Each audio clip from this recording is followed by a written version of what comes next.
রেখে আসলাম, নাতি নাতকর রেখে আসলাম, আদরের সন্তান রেখে আসলাম, ব্যবসা বাণিজ্য সব তো রয়ে গেল। কে গো তুমি কোত্থেকে আসলাম? নামাজ সেদিন ডাক দিয়ে বলবে নূরুন ওয়া বুরহানুন ওয়া নাজাহ।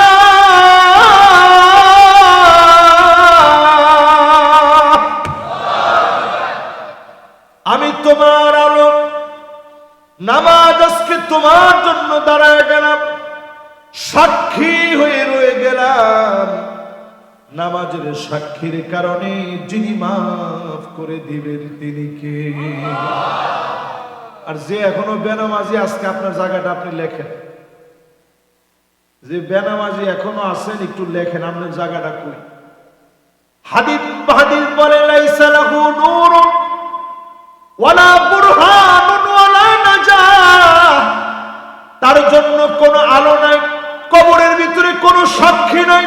وكان مع فرعون وهامان وقارون وأبي بن خلف, ও দাগি জাহান্নামী হবে ফেরাউনের সাথে, হামানের সাথে, কারুনের সাথে, উবাই বিন খালাফের সাথে বেনামাজি জাহান্নামে যাবে।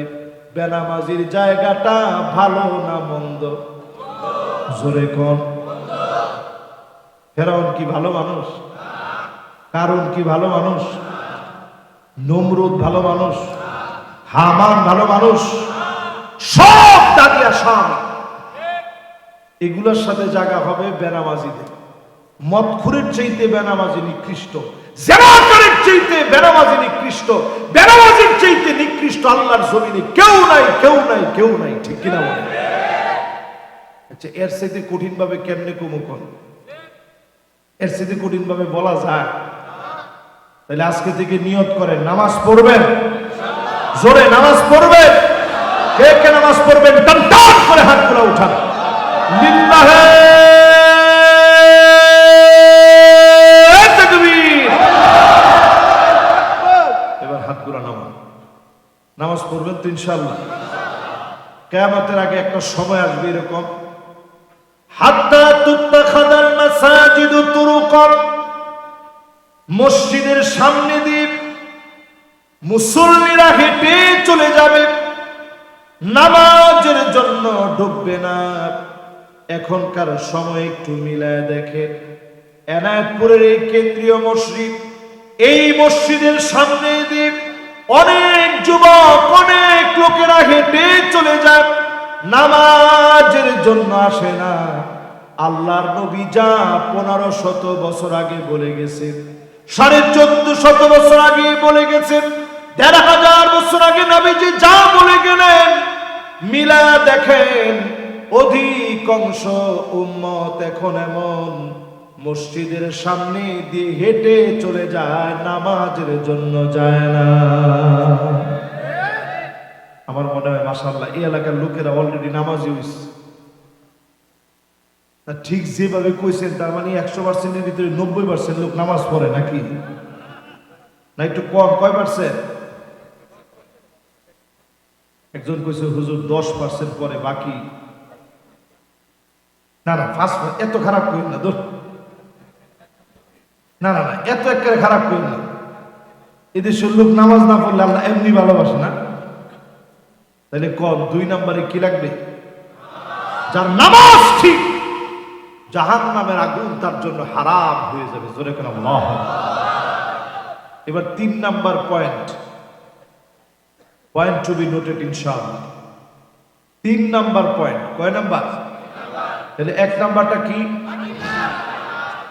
মাশাআল্লাহ, ওয়াজটা সুন্দর, মজা লাগতেছে। মাশাআল্লাহ মাশাআল্লাহ। বসতে কষ্ট হচ্ছে না তো আপনাদের? মাশাআল্লাহ, আমরা খুব খুশি। আপনারা খুশি তো? মাশাআল্লাহ। আর বেশিক্ষণ আর আধা ঘন্টা একটু কষ্ট দিব আমরা করে, আধা ঘন্টা। আচ্ছা, এখন একটু কোন অসুবিধা নাই। যে জায়গা পাইছেন মাশাআল্লাহ, মসজিদও ভরে গেছে। লিল্লাহি তাকবীর। এটা কোরআনুল কারীমের দুর্বার আকর্ষণ। আমার কোনো যোগ্যতা নাই, আমি আল্লাহর এক নগণ্য নালায়েক, আল্লাহর গোলাম। এই যে আপনারা আসছেন, একটা মানুষের দিন যদি পরিবর্তন হয় আজকের এই ওয়াজে, আমার সারা জীবনের জন্য সার্থকতা এটাই। অনেক জায়গায় অনেক আইসা দৌড়ায় বলে যে হুজুর অমুক একটা ওয়াজ শোনার পরে নামাজ ধরছি, আমি ওই লোকটার জন্য কেঁদে কেঁদে আল্লাহর কাছে দোয়া করি যে এটাই আমার জীবনের সার্থকতা। আজকের এখান থেকে যদি একজন যুবক পরিবর্তন হয়, একজন মানুষ ঠিক হয়, এটা আমার জীবনের পরম পাওয়া। আমরা নামাজ পড়বো তো ইনশাআল্লাহ। 3 নম্বরে প্রিয় ভাইরা আমার, মানি বাররাত কদামাহু ফি সাবিলিল্লাহ হারামাহুল্লাহু আলাইহিন নার। যদি আপনি দ্বীন কায়েমের তরে, দ্বীন কায়েমের জন্য পায়ের ভিতরে ধুলি বালি লাগান, হেঁটে হেঁটে দাওয়াত দেন, কষ্ট করে